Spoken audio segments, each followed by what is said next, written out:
자, 여러분 안녕하세요. 이번 시간에는 회계감사와 선거관리위원회에 대한 내용들 살펴보도록 하겠습니다. 특히 선거관리위원회는 선거관리위원회에 관한 규정이 표준관리규약에 들어가 있는데 이것 때문에 오히려 관리인 선임이 더 어려워지는 경우들이 있습니다. 그래서 선거관리위원회를 삭제하는 그런 방법 등에 대해서 살펴보도록 하겠습니다. 자, 표준관리규약 제84조에서는 회계감사에 관한 내용들을 규정을 하고 있습니다.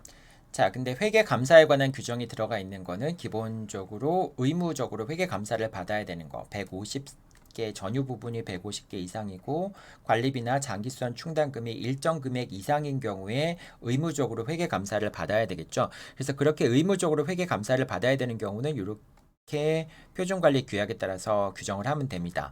자, 그런데 의무관리 규정에 따라서 이제 회계감사를 받아야 되는 경우가 아닌 경우에는 그런 경우에는 84조를 반드시 둘 필요는 없는 거죠. 하지만은 의무관리 대상 회계감사 를 의무적으로 받아야 되는 집합 건물이 아닌 경우에도 규약에 회계감사에 관한 규정을 둘 수 있겠죠. 그래서 84조의 대안에서는 만약에 이제 50개 이상, 150개 미만인 경우에 이런 경우에는 임의적으로 이제 구분 소유자나 임차인의 연서에 의해서 일정 비율에 따라서 동의하는 것에 따라서 회계 감사를 받을 수 있죠. 이런 선택적 회계 감사를 받는 대상 건물인 경우에 어떻게 규약의 내용을 규정할 수 있는가라는 부분들이 이제 84조에 관련된 내용들입니다. 자, 어떻게 할 수 있는지 한번 쭉 보시죠. 자, 이런 경우에 84조에서는 다음과 같이 규정을 하면 됩니다. 이제 구분 소유자의 5분의 1 이상이 연서하여 요구하는 경우에 그때 회계 감사를 받아야 된다라는 식으로 이제 규정을 하시면 되겠죠. 즉, 이 규정들은 이제 집합건물법에 나와 있는 내용들을 이제 참고해서 의무적으로 회계감사를 받아야 되는 그런 건물이 아닌 경우에 이렇게 표준관리 규약을 참고해서 회계감사에 관한 규정을 만드시면 되겠죠. 자, 다음으로 선거관리위원회에 관한 규정인데요. 이 선거관리위원회 같은 경우에는 규모가 좀 큰 집합 건물 같은 경우에는 선거관리위원회를 두면 되겠지만은 규모가 작은 뭐 한 50개 정도나 이렇게 되는 경우에는 선거관리위원회를 두는 경우가 오히려 관리인을 선출하기가 더 어려워지는 경우가 될 수 있습니다. 선거관리위원회를 구성을 해야 되는데 관리인 선출도 쉽지 않은데 선거관리위원까지 선출해서 선거관리위원회를 구성하는 것 자체가 쉽지 않겠죠. 그렇기 때문에 선거관리위원회에 관한 규정을 오히려 작은 집합 건물의 경우에는 삭제하는 게 더 바람직할 수 있습니다. 자, 그러면은 선거관리위원회를 삭제하는 방법에 대해서 말씀을 드릴게요. 자, 첫 번째 단계입니다. 첫 번째 단계는 선거관리위원회와 관련되어 있는 표준관리 규약의 내용들을 삭제를 하는 겁니다. 예를 들면 저 8장의 선거관리위원회, 그 다음에 70조 규정들, 각각의 규정들, 일단 선거관리위원회의 장에 있는 규정들은 다 삭제를 해야 되겠죠. 자, 그래서 삭제한 다음에는 어떻게 기재를 하시냐면은 직접 이 조문들을 70조 남겨놓은 다음에 삭제, 71조 삭제 이런 식으로 표시를 하시는 겁니다. 이래야지 이제 이게 기존에 어떤 조문들이 삭제됐다라고 하는 걸 표시할 수 있겠죠. 이 8장의 선거관리위원회는 삭제가 됐으니까 그냥 두셔도 상관없습니다. 그래서 선거관리위원회에 관한 규정이 삭제되었다라고 하는 것을 대외적으로 이제 규약에서 알리는 그런 내용 역할을 할 수도 있겠죠.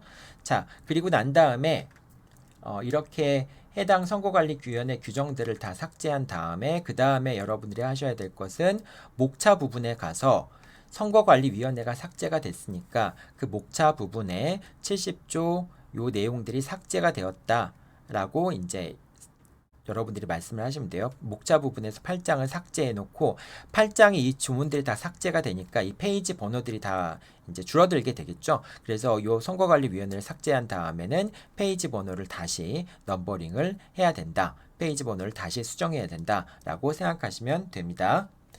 자, 그 다음에 집합건물법 각각의 조문들에는 선거관리위원회에 관한 규정들이 들어가 있는데요. 예를 들면 34조와 그 다음에 64조, 76조에 선거관리위원회에 관한 내용들이 들어가 있습니다. 그래서 34조 1항 3호 같은 경우 선거관리위원회가 들어가 있으니까 요거는 삭제를 해버리시면 됩니다. 요건 아예 그냥 여러분들 지워버리시면 됩니다.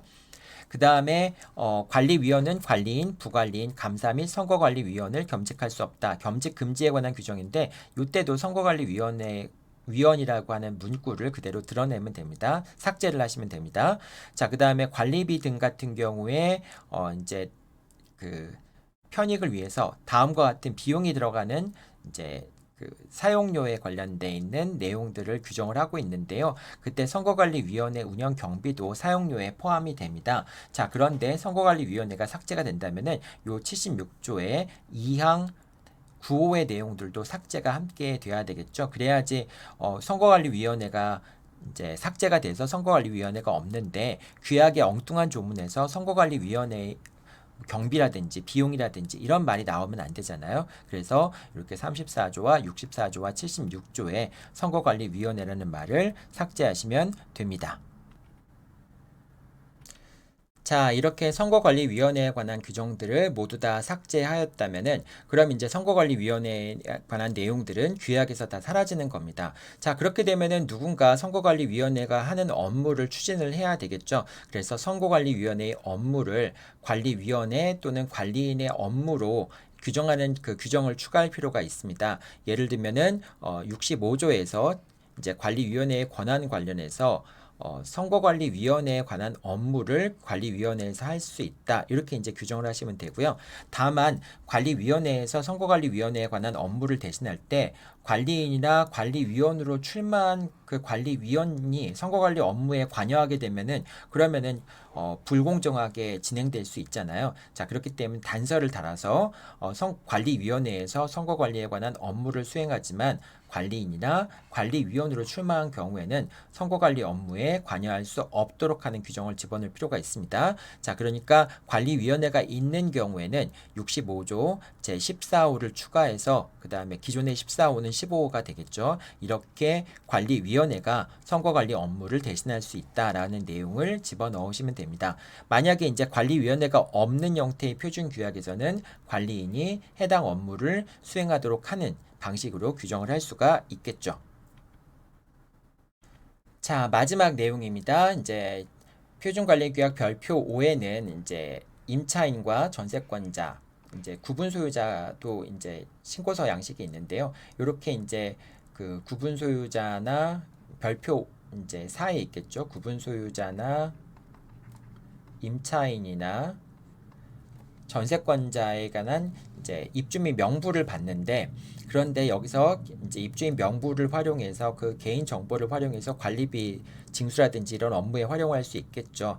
자, 그런데 이 개인 정보를 이제 위탁 관리 업체나 또는 이제 전자투표 업체한테 제공하려면은 제3자한테 정보를 제공한다라고 하는 동의를 받아야 됩니다. 자, 그렇기 때문에 여기 개인 수집 목적에 온라인 투표를 위해서 개인정보를 모은다라고 하는 내용이 들어가 있더라도 이거를 전자투표를 하는 업체한테 입주민들의 정보를 제공해야 되기 때문에 여기 이제 개인정보를 제공받는 제3자의 범위에 전자투표 업체를 집어넣고 전자투표를 실시하기 위해서 제3자한테 개인정보를 제공한다라고 하는 내용을 입주자 명부를 작성하기 위한 신고서에 그 내용을 포함시켜야 됩니다. 그래야지만 여러분들이 입주민들의 개인정보를 가지고 전자투표를 활용할 수 있게 됩니다.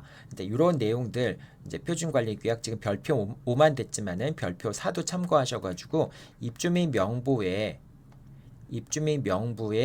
개인정보 동일안에 제3자한테 개인정보를 제공할 때 전자투표 업체한테도 개인정보를 제공한다라는 내용을 포함시킨다면은 나중에 전자투표를 실시하기가 훨씬 더 쉬워지겠죠. 자, 이렇게 쭉 여러분들과 함께 표준관리규약부터 시작해서 어떤 표준관리규약을 선택해서 각 관리단에서 활용할 수 있는 규약을 만들 수 있는가를 쭉 알아보았습니다. 이렇게 좀 설명이 10시간에 걸쳐서 말씀을 드렸지만은 여전히 부족한 부분이 많이 있을 겁니다. 그래도 여러분들이 규약을 만드시는데 많이 도움이 됐을 거라고 생각합니다. 네, 여러분들 들어주셔서 감사합니다. 수고하셨습니다. 네, 여러분 그동안 강의 들으시느라고 고생 많으셨습니다. 규약 만들기 프로그램 참 쉽지 않죠? 네, 하지만 이 프로그램을 통해서 여러분 각 관리단의 사정에 맞는 규약안을 만드셔서 집합 건물이 잘 관리되기를 바랍니다. 여러분 그동안 들어주셔서 너무 감사드립니다.